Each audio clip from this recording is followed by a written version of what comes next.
बुंदेलखंड में आपका स्वागत है। मैं हूं जॉली। आइए नजर डालते हैं झांसी की खास खबर। जिला अधिवक्ता संघ के चुनाव की गहमागहमी शुरू होने के साथ ही आज अध्यक्ष पद पर नामांकन दाखिल करने वाले पूर्व में 4 बार जिला बार एसोसिएशन के सचिव तथा 1 बार उपाध्यक्ष बने वरिष्ठ अधिवक्ता प्रणय श्रीवास्तव ने कहा है कि उनके सामने पहली चुनौती कचहरी परिषद के माहौल को सौम्य बनाने के साथ साथ अधिवक्ताओं के सम्मान की सुरक्षा करना भी है। उन्होंने कहा कि इस चुनौती का वह पूरी ताकत के साथ न केवल सामना किया जाएगा बल्कि इस पर विजय भी हासिल की जाएगी। प्रणय ने कहा कि पूर्व में अधिवक्ता साथियों तथा जूनियर अधिवक्ताओं ने उनका भरपूर सहयोग व समर्थन किया है, जिसकी वजह से वे 4 बार सचिव पद पर निर्वाचित हुए हैं। इस सहयोग व समर्थन के वे हमेशा ऋणी हैं और इस ऋण की एक पाई का वे भुगतान करेंगे। सचिव पद पर रहते हुए भी उन्होंने यह प्रयास किया है कि अधिवक्ताओं का सम्मान तथा उनका हित सुरक्षित रहे। प्रणय श्रीवास्तव का कहना है कि पिछले कुछ माह से कचहरी परिसर का माहौल बेहद बिगड़ गया है। आज जब हम नामांकन करने के लिए जुलूस के साथ जा रहे थे तो जूनियर अधिवक्ताओं में उत्साह के साथ साथ माथे पर चिंता की लकीरें देखने को मिली और यह चिंता की लकीरें कचहरी के बिगड़े माहौल को लेकर थीं।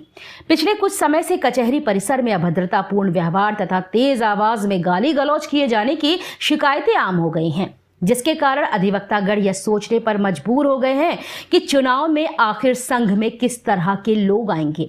सभी ये चाहते हैं कि संघ में अच्छे लोग आए और संघ अच्छे लोगों के संस्कारों से बेहतर तरीके से चले।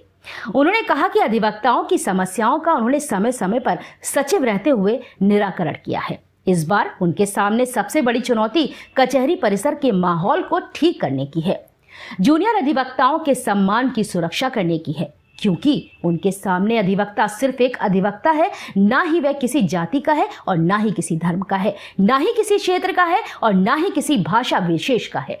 वह परिवार का हिस्सा है और एक जिम्मेदार अधिवक्ता होने के नाते हमारा यह कर्तव्य है कि उसके हितों तथा उसके परिवार के हितों की 100% न केवल रक्षा की जाए बल्कि उसके सम्मान को बरकरार रखने के लिए यदि किसी भी हद तक जाना पड़े तो जाया जाएगा। अधिवक्ताओं के उत्पीड़न के मामले में उन्होंने कहा कि पहले भी सचिव के कार्यकाल के दौरान तमाम उत्पीड़न के मामले सामने आए हैं और जरूरत पड़ने पर हमने लखनऊ स्तर पर भी अपनी बात रखी है। हमें खुशी है कि 99% उत्पीड़न के मामलों को हमने निस्तारित कराया है, बल्कि अधिवक्ताओं को उनका सम्मान भी वापस दिलाया है। यह लड़ाई लगातार जारी रहेगी। अधिवक्ताओं के सम्मान से किसी भी स्तर पर कोई भी समझौता नहीं किया जाएगा। उन्होंने उम्मीद जताई है कि हर बार की तरह इस बार भी सारे अधिवक्ता मिलकर उनका सहयोग व समर्थन करेंगे ताकि संघ आपस में वैमनस्थलता फैलाने वालों को दूर कर अधिवक्ताओं के हित में काम कर सके। इसके पूर्व प्रणय श्रीवास्तव के नामांकन जुलूस ने संपूर्ण कचहरी परिसर में भ्रमण कर अधिवक्ताओं से सहयोग व समर्थन मांगा है।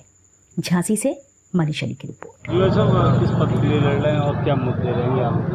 प्रणय श्रीवास्तव एडवोकेट नाम है और ये अध्यक्ष पोस्ट के लिए कल हमने नामांकन किया है। किन मुद्दों को लेकर आपकी बार उतर रहे हैं आप? मुद्दे काफ़ी हैं और मुद्दे काफ़ी बने भी रहेंगे अगर हम लोग आज भी अगर हम लोग नहीं एकदम जागे, वो शब्द का उपयोग कर रहा है अपने पूरे अधिवक्ता भाइयों के लिए कि मुद्दे तो नए नए बनते रहते हैं, कई हम लोग करते रहते हैं, निपटा देते हैं, फिर नए शुरू हो जाते हैं। लेकिन आज की जो परिस्थिति पूरे कैंपस की है, अगर आज हमें अपने आप को काफ़ी जागरूक होकर चलना पड़ेगा, तब ये पक्का है कि जो भी मुद्दे की आप कर रहे हैं, मुद्दे कौन कौन से हैं, वो मुद्दे निपटेंगे और एक स्थिति आएगी कि हाँ मुद्दों का अंत भी हो जाएगा, कोई मुद्दे भी नहीं बचेंगे, क्योंकि हम दूसरों को न्याय देने के लिए यहाँ आते हैं, बातकारियों के काम के लिए हम आते हैं और उनके होंगे तो ये हमारे सबसे बड़े मुद्दे हैं। लेकिन जो वकीलों के और उनके परिवार की जहाँ तक बात है कि उनको कैसे वो सर्वाइव करें क्या है, तो इससे पूर्व चूंकि हम यहाँ पर काम कर चुके हैं, 4 बार यहाँ सेक्रेटरी रहे हैं, तो अधिवक्ता की और उनके परिवार के लिए काफ़ी कुछ काम किए, ऐसे काम किए कि शायद प्रदेश के 75 जिलों में ऐसे काम नहीं हुए, वो झांसी जनपद के अंदर हुए और झांसी जनपद के उन कामों को देख के प्रदेश के अन्य जनपदों में बाकी बार एसोसिएशन ने भी उसी तरह से काम किए और कुछ लोग अभी प्रयास कर रहे हैं। मुख्य तौर पर जैसे था कि वो अधिवक्तागण के लिए उनको जैसे जब वो एक्सपायर हो जाते हैं तो उनकी विधवा पेंशन के लिए, उनकी विकलांग पेंशन के लिए और यहाँ पे फ्री मेडिकल एड के लिए एक सिविल हॉस्पिटल के डॉक्टर को हम लोगों ने यहाँ कैंपस में ही हमने यहाँ पे उसमें कैंपस में ये सिविल हॉस्पिटल का एक डॉक्टर यहाँ पे बैठता है और ये वो सबको देखते हो, काफ़ी अच्छी वो महंगी दवाइयाँ, डायबिटीज़ और सबको, मतलब एक मिनी हॉस्पिटल आज यहाँ कैंपस में चल रहा है और उसमें वकीलों को सुविधा मिल रही है। यहाँ मेडिकल कॉलेज में, सिविल हॉस्पिटल में मिल रही है।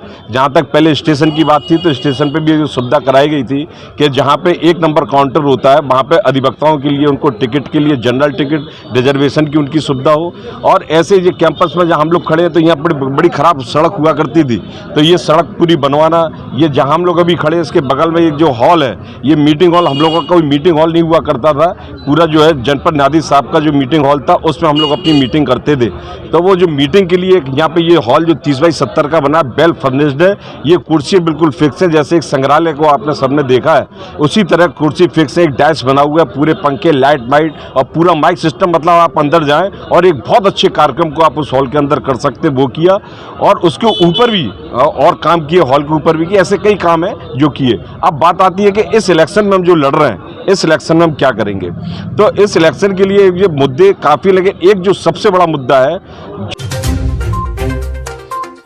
Tarot reading and Vedic astrology, the only link between the beauty of past and the mystery of future।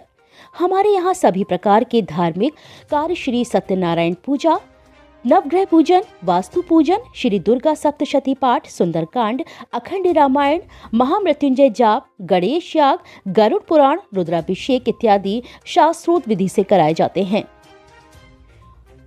Phone number है 9140127622, 7307954382।